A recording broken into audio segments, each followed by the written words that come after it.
All right, so here's the beginning of it.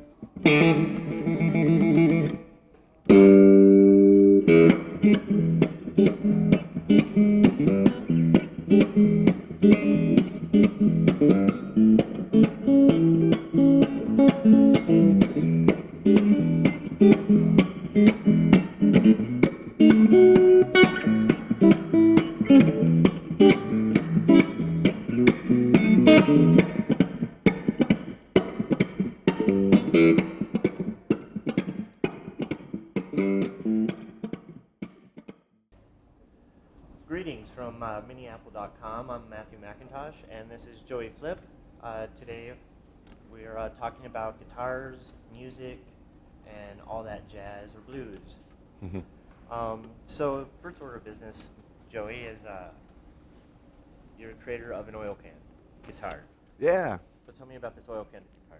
Yeah, so me and my neighbor, Mike Jensen, he's definitely the brains behind any type of mechanical building and engineering. But we just had the idea about a year and a half ago. We thought it'd be kind of cool to try to take one of our old oil cans, and I got a bunch of guitar parts laying around, so we thought it'd be cool to try it out. I was pretty pessimistic about it, but Mike was he definitely was up to the challenge, and it was really hard to do it at first. It was lots of trial and error and cutting through metal and cleaning the metal and trying to find something that worked. But it took us like a month or two before we finally got some sound, and it looked kind of ugly, but we were so excited that it worked, and we thought it would look cool, and we were hoping that it would sound different because of the metal, and it sounded, in our opinion, it sounded really unique with the metal. So after that one, we tried making a second one. It was a little easier after the first learning curve. So yeah, then we just kind of been building them from there. So how's the sound different from a regular guitar or a steel guitar to an oil can guitar? Yeah, that's kind of stuff that we're still kind of researching, like the physics and of electric guitars, because electric guitar has a magnetic pickup, which is literally a magnet with copper wire wrapped around it. Right. And then any electric guitar is just a wood body, so it's only reacting to these metal strings in the magnetic field.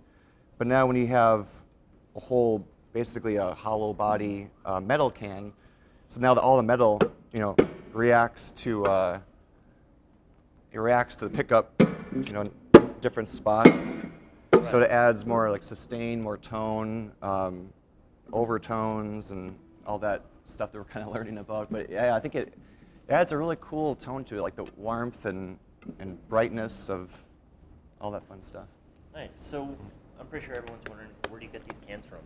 How do you come across these cans? And then, are there any kind of special kind of cans that you look for? Yeah, it's good. That's what everyone asks.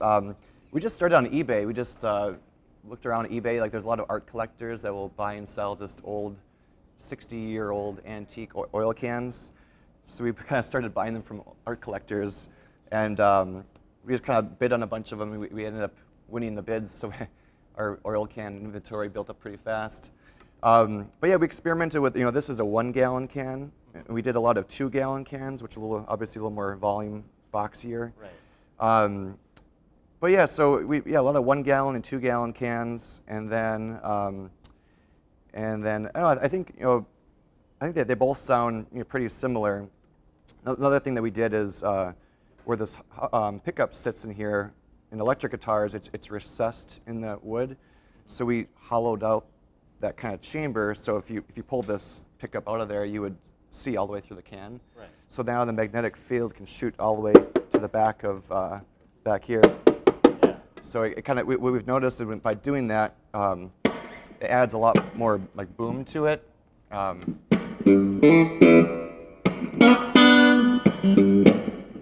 you add percussive stuff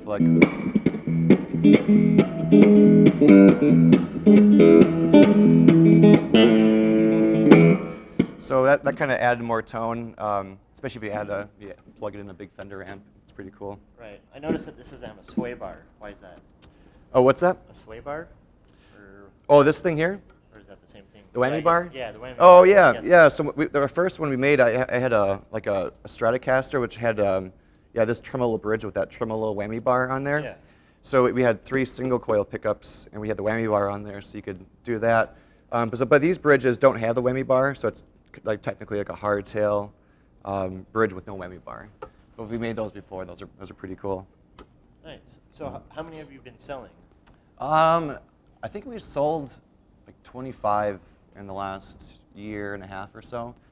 So kind of definitely more than we thought would happen.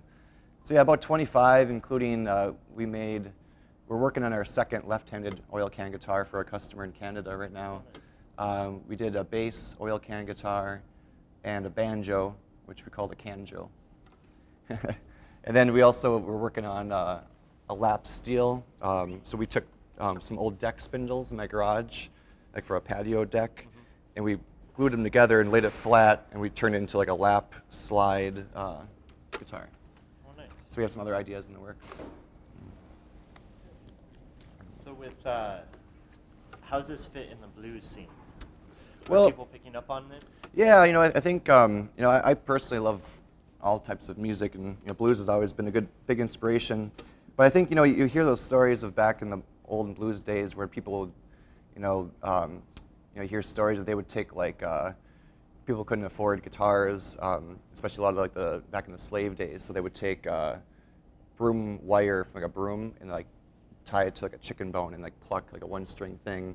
And then you hear stories about them making like cigar box guitars and oil can guitars. I think the cigar box guitar is a little more popular, and people using like a slide or a knife instead of a slide. So they would use like a knife for that. So I think it's kind of that ritzy Americana blues. It fits into that category. So it sounds good for all that stuff, but I play it for even a lot of rock and roll stuff. So if I add like distortion to it.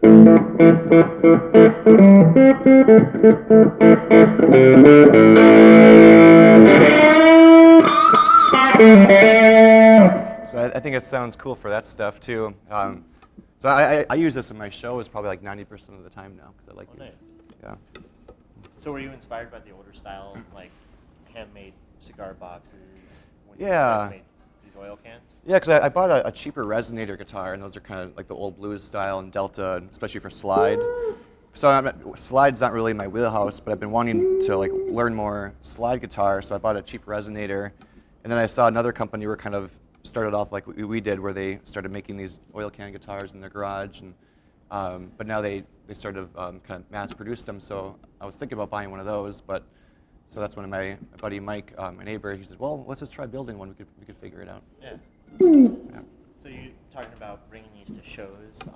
With shows, you're the event coordinator or the creator of the Stevie Ray Vaughan tribute show.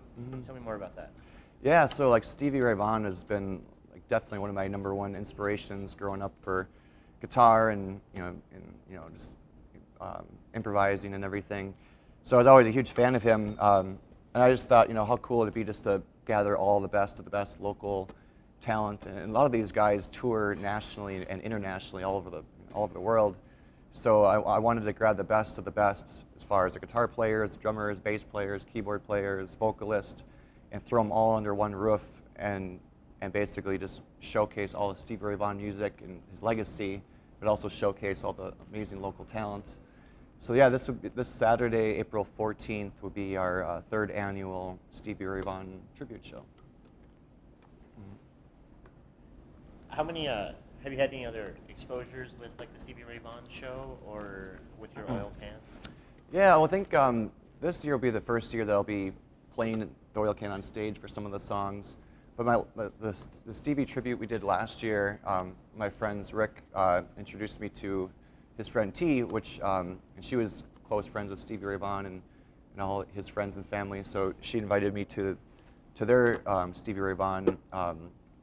It was kind of more of like a memorial to help fund a foundation that Stevie's mother started after he passed away to help offer blues and music education for kids. Right. So I was fortunate enough to be invited to go down to Dallas last October and kind of be a part of that show and hang out and meet so many of Stevie's friends and family and just hear like on a personal level like all the fun stories about Stevie as a person. And it was just like, it was the coolest thing just hearing all those stories from all of his close friends and and seeing all these cool pictures and selfies from back before selfie was even a term with Stevie and all of his friends. So it was and I've never been to Texas before, and I got to see his statue and everything, and meet so many cool musicians. So that was amazing. Well, awesome. Before we let you play any kind of song you want to play, when is the Stevie Ray Vaughan show again, and where can they see it? Where can they purchase tickets? Yeah, so it's this Saturday, April 14, at the Cabooze in Minneapolis, which is a super legendary venue there. But doors open at 8 p.m. Show starts at 9. It's 18 plus. Tickets are only $15 or $17 at the door. So you can go to the Cabooze website and pre-order sales or pre-order tickets or get them at the door. So yeah, this Saturday at 9 o'clock, I think we have like 19 musicians total that are on the roster for the show. So it's going to be an amazing night. Oh, nice. Before we take off and let Joey Flip play his music, remember to check into MinnyApple.com for your local weather, your news, and upcoming events. And more information that you need about the Cabooze show for Stevie Ray Vaughan will be at MinnyApple.com. All right, it's all you. Thank you.